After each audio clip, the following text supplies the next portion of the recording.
All right, man. This is Deontay from Inselbergmedia.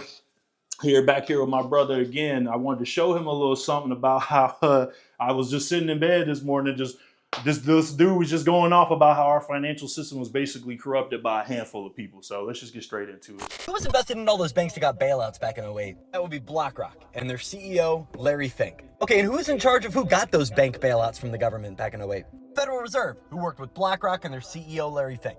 And who created the collateralized mortgage obligation in the early 80s at First Boston and then was a huge voice for subprime loans, which inevitably led to the housing crisis of 08? That would be the CEO of BlackRock, Larry Fink. And when our Treasury Secretary, Henry Paulson, was given $700 billion of toxic asset relief money, hey, what's going on? What did he use it on? Did he just buy toxic assets? No, Paulson instead shifted focus to injecting capital directly into banks, and 8 of those 9 banks were heavily invested into by BlackRock and their CEO, Larry Fink, who started BlackRock with Blackstone's founder, Peter G. Peterson. And Peter wrote reports for Nixon. And one of those reports would get us off the gold standard, who many people will attribute to the inflation we're seeing today. And who benefits from all these assets, like housing, inflating? Well, that would have to be the world's largest asset holder. And that's BlackRock and their CEO, Larry Fink. Who was invested in all those banks that got bailout? So it ain't got to be some big secret or nothing like that. You clearly have people who are in charge of this thing. And that's what I'm saying. Our last video with my man in Detroit, you ain't gotta have it at the mega level. This is like international level. This is the world basically. But it can happen at the local level. And that's what I'm saying. This type of conniving, we'll just keep screwing the market up. We'll let it go up and we'll let it fall. And we'll let it go up and we'll let it fall. And each time it dips, we go in and buy more and more and more. And then we take away from the ability from everyday citizens to be able to invest in these things. And that's what they're doing to my man. If he can go in and build out his own housing complexes, flip his own houses, he got his own movement behind him, people investing in him, not investing in those people, that's the problem. That money is, they believe that the money is so scarce, they need all of it. They can't have it going to other investment groups. And that's exactly what's happening here in our country or in the world, really. You got a handful of people that's saying, nah, we're going to crash this whole MFR because we got the money to survive it.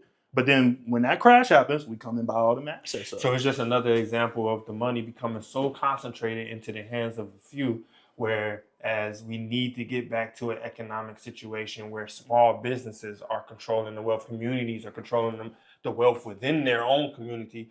But right now, the wealth within that local community is being controlled on a corporate level or by people on a corporate level who see that as so micro, is not being tended to in the right way, I would imagine. And this is where you got the problems at the local level that are never getting sorted, never getting fixed, because the people controlling the wealth in that very community are on a whole nother level. So you know what I mean? Yeah.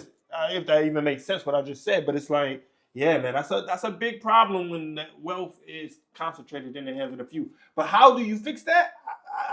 On my naivety, maybe I think people have to start getting clued up. We have to start thinking on a bigger level. We have to stop thinking black, white, and all that. You know what I mean? We have to really start educating ourselves on these things. They keeping us separated with race, politics, and it's like, it's fun to spar about this kind of stuff, but meanwhile, because another crash is coming. I don't know what y'all think happening. They firing federal workers by the boatload.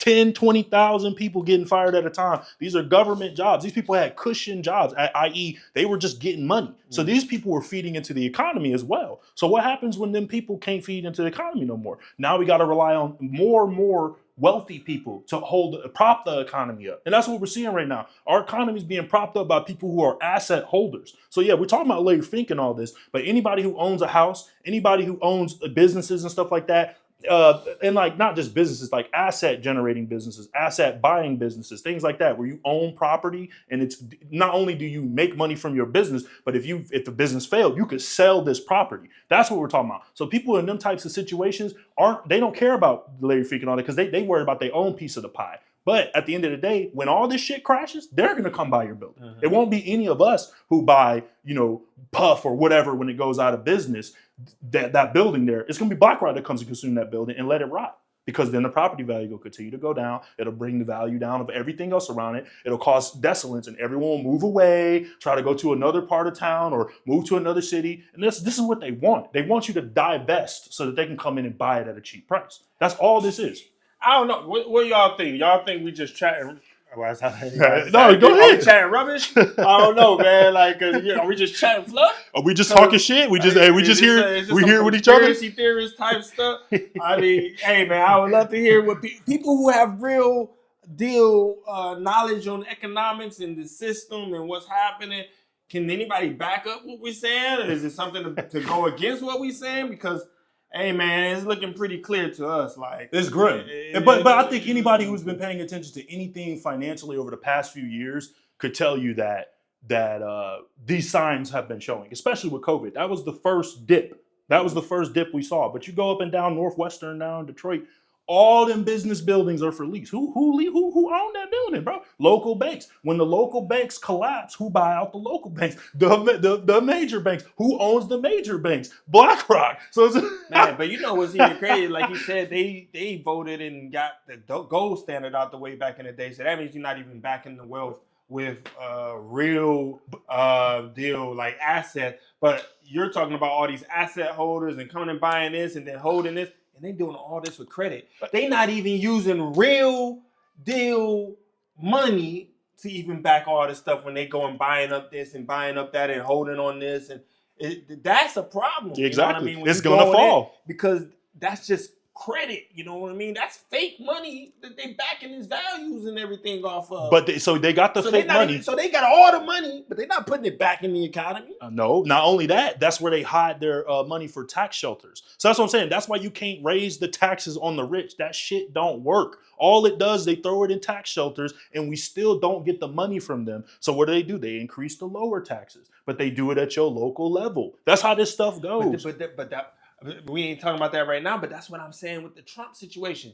Whether he's doing some good things or whatever, I still don't think raising taxes or corporate taxes is going to do anything when at the same time as they're raising the corporate taxes and the rich people's taxes, they also raising the little man taxes. But the little man is getting more hurt by it because they don't have. They can't hide their money. That's the truth. Yes. You don't have to pay taxes, D. You can be told to pay, but if I say I spent that money on an investment, that means I don't pay taxes. Or if you buy a property with that money, it can't be taxed as long as you took that money that you made and put it directly into a house. Yep.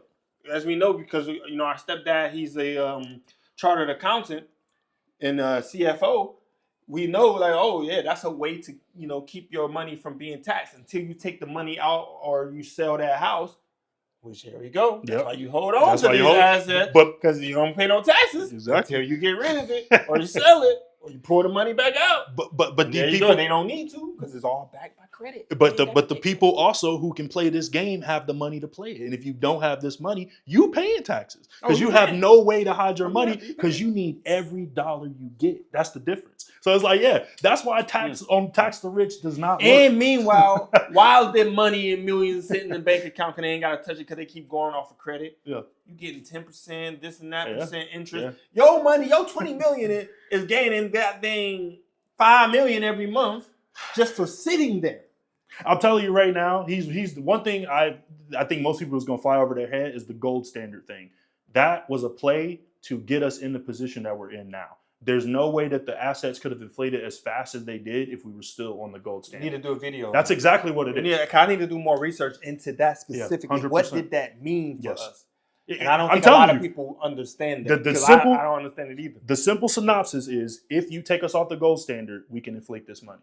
And if you go look at any other country, this is what they're doing as well. Now, some people are trying to reback their currency with gold because they see how this has gone out of control. Mm-hmm. But now we got to recoup. We've been on this train ride for 30 years, 50 years, literally 50 plus years. We've been on this just downhill spiral, and our money's just been inflating out. We're going to literally hit hyperinflation within our lifetime. Like either that or we're going to see a giant bust sooner or later. So anyway, we just rambling. This is This is Deontay from Inselbergmedia. This is my brother. Man, this is D'Angelo, man. We didn't put in our 2 cents on it. Let us know what y'all think in the comments. Like, comment, subscribe on the video if you're enjoying the content, and we'll see y'all next time. Yeah, man. Hey, don't be afraid to leave comments and let us know. If we chatting rubbish and fluff, man, let us know, man. Like, lead us to learn some more, man. But we just calling it how we see it right now.